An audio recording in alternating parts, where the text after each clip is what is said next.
दोस्तों, उगते हुए सूरज का देश कहलाने वाला जापान अपने कल्चर, खान-पान और टेक्नोलॉजी के कारण मशहूर है। इसके साथ ही जापान एंटरटेनमेंट के मामले में भी अमेरिका के बराबर ही खड़ा है। जापान के वीडियो गेम और यहाँ की कॉमिक्स भी दुनिया भर में मशहूर है। लेकिन आपको जानकर हैरानी होगी कि जो जापानीज इन वीडियो गेम्स को बनाते हैं या डेवलप करते हैं और जिनकी दुनिया भर में इतनी ज्यादा डिमांड है, वो खुद ही इन वीडियो गेम को कभी खेल ही नहीं पाते हैं। ऐसा इसलिए है क्योंकि इनकी लाइफ इतनी बिजी है कि इन्हें खुद के लिए टाइम ही नहीं मिलता।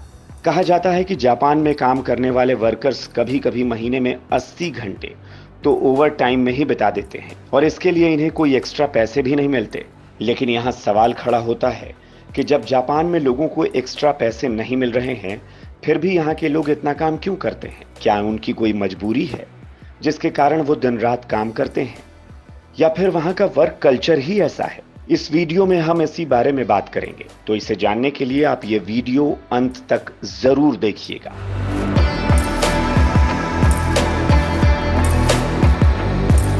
दोस्तों, जब भी सबसे ज्यादा हार्ड वर्किंग देश की बात आती है तो जापान का नाम सबसे पहले आता है। जापान में 25% कर्मचारी कंपनियों में हर महीने 80 घंटे का ओवरटाइम करते हैं, जिस वजह से जापानियों का काम उनकी जिंदगी जीने का एक तरीका बन चुका है। यहाँ रात के 3 बजे भी आपको लोग बिजनेस सूट में जाते दिखेंगे। इतना ही नहीं, यहाँ बाहर की एक्टिविटीज में भी कंपनी अपने वर्कर्स को जबरदस्ती शामिल करती है। मतलब कि अगर कोई सेलिब्रेशन हो या ऑफिशियल पार्टी, वहां एम्प्लॉय का आना जरूरी होता है। यहाँ ऐसा इसलिए नहीं होता कि वो ज्यादा पैसे कमा सके। ये सब यहाँ इसलिए होता है क्योंकि जापान में बचपन से ही काम को लेकर और सैलरी मैन बनने के लिए प्रेरित किया जाता है। अब आपके मन में सवाल आ रहा होगा कि आखिर ये सैलरी मैन होता क्या है? तो दोस्तों, आपको बताते हैं कि जापान में काम को लेकर इतनी पाबंदियां हैं कि यहाँ हर हफ्ते 40 घंटे के काम और 18 घंटे ओवरटाइम करना हर एम्प्लॉय के लिए कंपलसरी होता है। इस काम के बदले उसे किसी भी तरह का कुछ नहीं मिलता, क्योंकि उनका ये ओवरटाइम उनके वर्क शेड्यूल्ड का ही हिस्सा होता है, जो पूरी तरह से अनपेड होता है। ना ही उसके बदले उनको इंसेंटिव मिलती है, ना ही लीव्स और ना ही कोई रिवॉर्ड मिलता है। उनका ये वर्क कल्चर है जहां ओवरटाइम के साथ ही अपनी कंपनी की तरफ अपनी लॉयल्टी और रिस्पेक्ट भी दिखानी होती है, जिस वजह से वहां के कॉर्पोरेट कल्चर में काम करने वाले को सैलरी मैन कहते हैं। मतलब कि जो व्यक्ति किसी कंपनी को ज्वाइन करता है, उससे ये एक्सपेक्ट किया जाता है कि वो अपना काम पूरे करियर में उसी कंपनी के लिए करते हुए बिताए। सिर्फ काम करते हुए ही नहीं, बल्कि व्यक्ति को अपनी कंपनी की तरफ इतना कोऑपरेटिव होना पड़ता है कि ऑफिस के लंबी वर्किंग आवर्स के बाद भी उसे अपनी टीम के साथ हैंग आउट करने जाना होता है। अगर वो नहीं गया तो उसे अनप्रोफेशनल और रूड माना जाता है। और यही इंसान कब मशीन की तरह काम करने लगता है, पता ही नहीं चलता। काम में डूबे रहने का उनका तरीका ऐसा हो चुका है कि अब जापान और हॉलिडे कभी भी एक सेंटेंस में फिट नहीं होते। इसीलिए तो साल में मिलने वाली 20 पेड लीव्स में से सिर्फ 52.4% ही कर्मचारी अपने उस लीव्स को यूज कर पाते हैं, क्योंकि लोगों को लीव लेने में गिल्ट फील होता है। इन सब के चलते उस एम्प्लॉय को अपना सब कुछ भूलना पड़ता है, अपनी निजी लाइफ, अपना घर, यहाँ तक कि कई बार अपनी जान भी। दोस्तों, जापान में ऐसा कल्चर शुरू से नहीं था। यह सब द्वितीय विश्व युद्ध के बाद शुरू हुआ था, जब युद्ध के बाद जापान हार गया था। इसमें जापान की हालत बहुत खराब हो गई थी। इस युद्ध के बाद जापान को यूएस, यूके और सोवियत संघ को हर जाना भी देना था, जिसके बाद जापान के लोगों ने दिन रात कड़ी मेहनत की और अपनी अर्थव्यवस्था को संभाला, जिसके कारण यह परिणाम रहा कि कुछ साल में ही जापान की इकोनॉमी में उछाल आया। साल 1967 के बाद जापान दुनिया की दूसरी सबसे बड़ी इकोनॉमी बन गई। लेकिन इसके बाद भी जापान यही नहीं रुका। सैलरी मैन का यह कॉन्सेप्ट एक पीढ़ी से दूसरी पीढ़ी में पास होता चला गया, जो आज तक चला आ रहा है। लेकिन इस सैलरी मैन के कॉन्सेप्ट के चलते जापान में कुछ डरा देने वाले रिजल्ट भी देखने को मिल रहे हैं। एक सर्वे के मुताबिक ज्यादा काम करने के चलते यहाँ हर साल 10,000 मौतें हो रही हैं। जापान में ओवरटाइम का इतना पागलपन है कि यहाँ कभी कभी एम्प्लॉय 100 घंटे तक काम करने के लिए मजबूर हो जाते हैं। इसके चलते कई केस में वो सुसाइड भी कर लेते हैं। वो ज्यादा काम करने से इतने फ्रस्ट्रेट हो जाते हैं कि वो डिप्रेशन में चले जाते हैं। जब ऐसे केसेस बढ़ने लगे तो वहां वो नियम लागू कर दिया जाता है कि रात को 10 बजे के बाद ऑफिस की लाइट बंद कर दी जाएगी, जिससे एम्प्लॉय घर जा सके। लेकिन दोस्तों, ये नियम ज्यादा दिन तक लागू नहीं किया जा सका, क्योंकि जब साल 2011 में चीन ने जापान को पछाड़कर विश्व की दूसरी बड़ी अर्थव्यवस्था का खिताब छीन लिया, तो जापान में ये नियम फिर से लागू हो गया। वो चीन को पीछे करने के लिए फिर इसी कॉन्सेप्ट पर काम करने लगा है। यहाँ के एम्प्लॉय को फिर से ओवर टाइम के लिए प्रेशर बनाया जाने लगा है।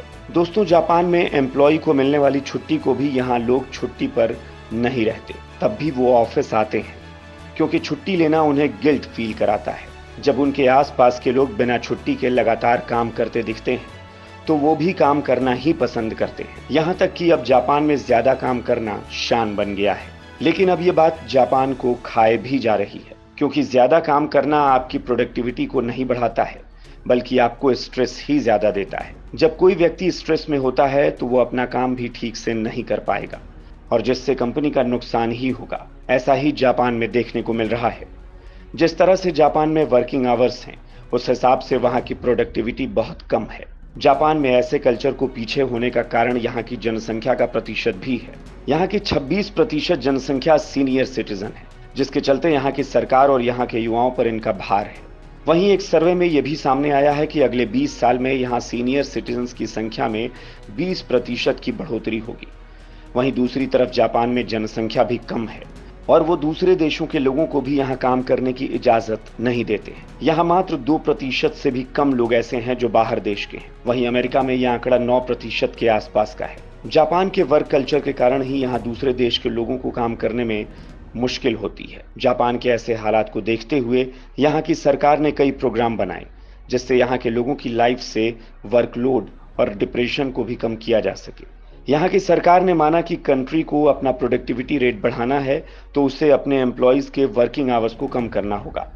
इस टॉपिक्स वर्क कल्चर की दूसरी प्रॉब्लम हेल्थ इश्यूज हैं, जिसकी इंफॉर्मेशन खुद ministry of health, labour and welfare की रिपोर्ट में दिया गया था। उसमें बताया गया कि साल 2000 से 2005 के बीच में 60 लाख लोगों ने एक हफ्ते में 60 घंटे से ज्यादा काम किया था, और रिजल्ट के मुताबिक उनमें से 30% लोगों को हार्ट की प्रॉब्लम हुई थी, या फिर उनके ब्रेन पर इसका असर हुआ था। वैज्ञानिक रूप से भी ये बात साबित हुई है कि ऑन एन एवरेज एक ह्यूमन ब्रेन दिन में सिर्फ 3 घंटे की प्रोडक्टिविटी वाला काम कर सकता है, लेकिन जापान के लोगों को तो 11-11 घंटे काम करना पड़ता है, और यह सब कुछ ब्रेन के लिए प्रोसेस करना उसकी कैपेसिटी से ज्यादा हो जाता है, जिससे लोगों को lack of focus, lack of motivation की प्रॉब्लम होने लगती है। अगर ओवर टाइम के कारण स्ट्रेस लेवल और बढ़ जाता है, तो उसका असर सीधा हार्ट पर भी हो सकता है, क्योंकि अमेरिकन साइकोलॉजिकल एसोसिएशन के हिसाब से जब ब्रेन स्ट्रेस में होता है, तब उसमें रिलीज होने वाले एड्रेनालाइन, नोराड्रेनालिन